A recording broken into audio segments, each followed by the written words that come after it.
यूँ तो राज्यसभा चुनाव में अक्सर लोगों का ध्यान नहीं जाता, लेकिन कहते हैं कि भारतीय जनता पार्टी की आदत है हर चीज़ को इंटरेस्टिंग बनाने की। 27 फरवरी को 10 राज्यों की 56 सीटों के लिए नए राज्यसभा सांसद चुने जाएंगे। इनमें से 53 का राज्यसभा जाना तय है, लेकिन इन 56 सीटों के लिए कुल 59 उम्मीदवार मैदान में हैं। ऐसे में 3 लोगों की सीट फंसी हुई है। जिन 3 लोगों की सीट फंसी हुई है उनमें से हिमाचल प्रदेश में भी एक सीट फंसी हुई नजर आ रही है। अल्पमत में होने के बावजूद भारतीय जनता पार्टी ने अपना प्रत्याशी मैदान में उतारा है। वही प्रत्याशी जिन्हें हिमाचल प्रदेश की राजनीति में एक प्रबंधक के तौर पर जाना जाता है, वरिष्ठ नेता के तौर पर जाना जाता है, हर्ष महाजन, 40 साल का लंबा अनुभव, हमारे साथ बात करने के लिए मौजूद हैं। सबसे पहले बहुत बहुत स्वागत हर्ष महाजन जी। मेहरबानी जी।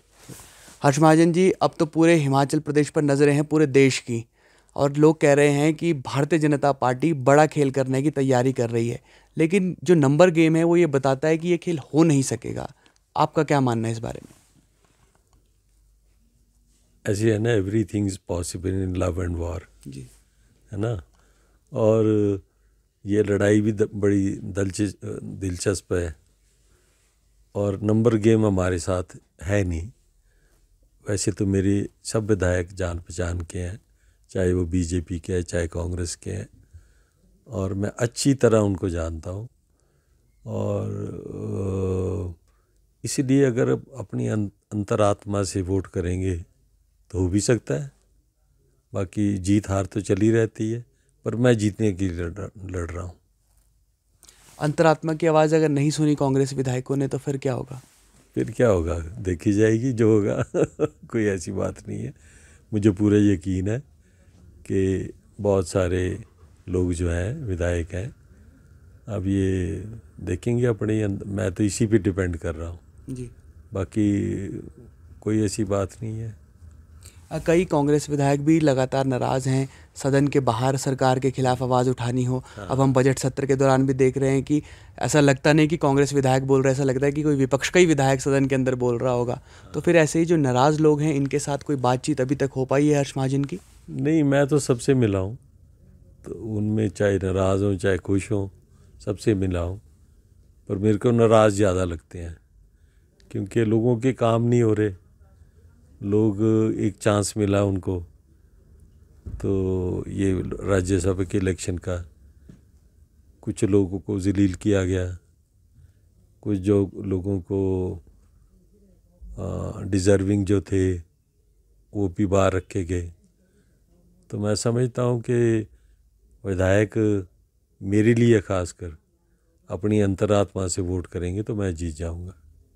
अब एक हफ्ते का समय हो गया है, 14 तारीख को आपने नामांकन भरा था, उसके बाद एक हफ्ते का वक्त भी एक लंबा वक्त होता है, और अब चुनाव के लिए भी एक ही हफ्ते का वक्त रह गया। तो अभी हम चाहें तो पहाड़ के सीधे पर हम खड़े हुए हैं, तो फिर अभी तक यहाँ पहाड़ चढ़ने में अभी तक किसी के साथ संपर्क हो पाया?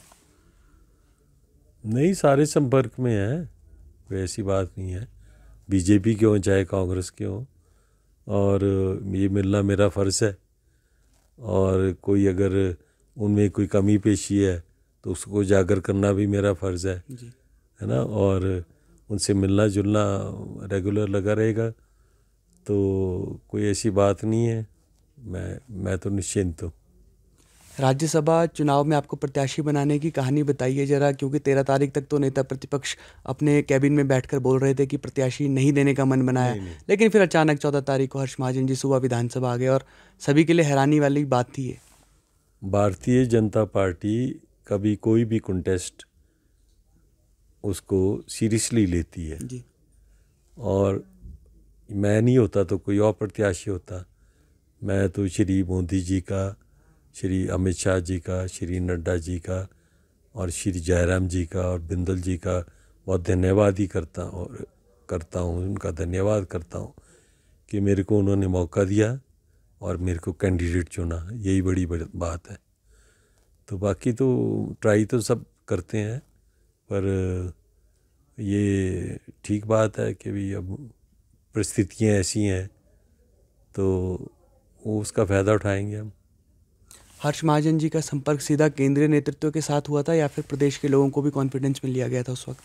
नहीं, सबको जिनका मैंने नाम लिया ये सब कॉन्फिडेंस में लिए, इनके कॉन्फिडेंस में लिया गया। कई नाम डिस्कस हुए, उन्होंने मेरे को चुना, पार्लियामेंट्री बोर्ड ने, तो मेरे लिए बहुत ये सौभाग्य की बात है। जब आपने साल 2022 में कांग्रेस छोड़ी थी, आपने भाजपा में शामिल हुए थे, तब भी ये कहा गया कि प्रदेश के नेताओं को जानकारी नहीं थी, सीधा ही ऊपर से ही बात हुई और दिल्ली में सीधा हर्ष महाजन जी पहले पीयूष गोयल के साथ नजर आए और फिर अचानक से खेल हो गया ये भी। नहीं, उसके रीज़न थे। अब मैं वर्किंग प्रेसिडेंट था, सबसे सीनियर लीडर था। जब मेरी बात नहीं मानी गई, तो जब मेरी सुझाव नहीं माने गए और जब परिस्थितियां कांग्रेस की ऐसी होगी कि वो हर चीज़ पे सीरियसनेस नहीं थी, तो फिर अच्छा मैंने कहा अब इसको स्विच ओवर कर लें तो ठीक है। क्योंकि मोदी जी ने जो हिंदुस्तान में किया है, जिस रास्ते चले हुए हैं, अब वही फ्यूचर की पार्टी है भारतीय जनता पार्टी। कांग्रेस तो अब पास्ट की होगी जी। पास्ट के आप देख रहे सारे प्रदेशों में कांग्रेसी बीजेपी ज्वाइन कर रहे हैं, और वो इसीलिए कर रहे हैं कि मोदी जी अच्छा काम कर रहे हैं। मोदी जी के ऐसे काम किए जैसे अब राम मंदिर का ही कर दिया, या उससे पहले जो गरीबों के लिए इन्होंने अपनी स्कीम्स चलाई, और मतलब उनका हर तरफ से इस वक्त बोलबाला है। और उनकी वर्किंग मैंने देखी है वहाँ से, जैसे भारतीय जनता पार्टी वर्क करती है, तो वो हर चीज़ सीरियस और 24 आवर की वर्किंग है। यहाँ तो कांग्रेस में वही 5 स्टार कल्चर है, अब लीडरलेस पार्टी है। अब वहीं whims and fancies of Rahul Gandhi उसी पे चलता है। और कांग्रेस को मेरे ख्याल सबसे बड़ी कमज़ोरी राहुल गांधी है, उनको सीरियसनेस नहीं है। तो अब कितनी दफ़ा स्टार्टअप करेंगे जी। तो ये बात है, ये कि बात अब जो समझ जाएगा समझ जाएगा, जो समझा नहीं तो वो पछताएगा। क्रॉस वोटिंग की अगर हम बात करें तो हालिया जो प्रकरण ध्यान में आता है वो हरियाणा में कुलदीप बिश्नोई का है, जो उस वक्त कांग्रेस के विधायक थे। उन्होंने क्रॉस वोट किया और फिर वो बाद में भाजपा में भी शामिल हुए। साल 1998 में पहली बार क्रॉस वोटिंग हुई थी, जो हमारे जहन में आता है और जो हमारी जानकारी में है। आपको विश्वास है यहाँ पर हिमाचल प्रदेश में भी कि क्रॉस वोटिंग करेंगे कांग्रेस के विधायक? क्योंकि ये भी कहा जा रहा है कि ऑब्जर्वर को और जो एजेंट होता है पार्टी का, उसे वोट दिखाना पड़ता है, तो कोई क्या इतनी हिम्मत दिखा पाएगा, वो अंतरात्मा की आवाज़ सुन पाएगा? इतनी हिम्मत वाला कोई विधायक आपको कांग्रेस में नज़र आता है? बिल्कुल, जो विधायक चुना गया ना वो हिम्मत से चुना जाता है, और वो जो गट्स होते हैं वो गट्स हैं विधायकों में। और गोली मारेंगे तो सीने पे मारेंगे और अपना दिखा के करेंगे, उसमें क्या कोई भी हो।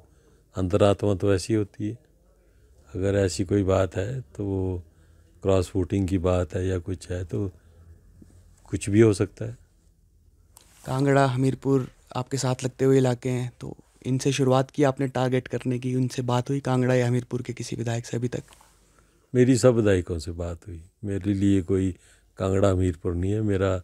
मैंने हिमाचल में 40 साल काम किया है श्री वीरभद्र सिंह जी के साथ, तो वो उनके साथ बड़ी अच्छी सफलता से हमने सारा कांग्रेस की गवर्नमेंटें चलाई थी। और विभिन्न प्रदेश के कोने में मैं गया था, मौका मिला है, और मैं सारे हिमाचल को अपने समझता, अपने साथ सबकी अच्छी है। जी सर, आपने समय दिया, आपका धन्यवाद। Thank you. तो हिमाचल प्रदेश में जो राज्यसभा चुनाव होने हैं उसमें भारतीय जनता पार्टी के प्रत्याशी हर्ष महाजन को आप सुन रहे थे। हर्ष महाजन का 40 साल का लंबा अनुभव है और कांग्रेस पार्टी में कई ऐसे विधायक हैं जिनके राजनीतिक जीवन या फिर ये कहें कि इलेक्टोरल पॉलिटिक्स की शुरुआत ही हर्ष महाजन की दया से हुई है। और हर्ष महाजन का ये भी कहना है कि उनके साथ सभी कांग्रेस विधायक संपर्क में हैं। अब हिमाचल प्रदेश की जनता को 27 फरवरी का इंतज़ार है। हालांकि पहले ये माना जा रहा था कि अभिषेक मनु सिंघवी लगभग उनका राज्यसभा पहुंचना तय है, लेकिन हर्ष महाजन यहां पर एक पूरा समीकरण बिगाड़ने के लिए चुनाव में उतरे हैं और इन्हें विश्वास है कि कांग्रेस के विधायक अपनी अंतरात्मा की आवाज़ सुनकर वोट डालेंगे। लेकिन अगर अंतरात्मा की आवाज़ कांग्रेस विधायकों ने नहीं सुनी तो भाजपा की परेशानियाँ बढ़ जाएगी। तो फिलहाल के लिए इतना ही। आप जुड़े रहिए ABP लाइव के साथ।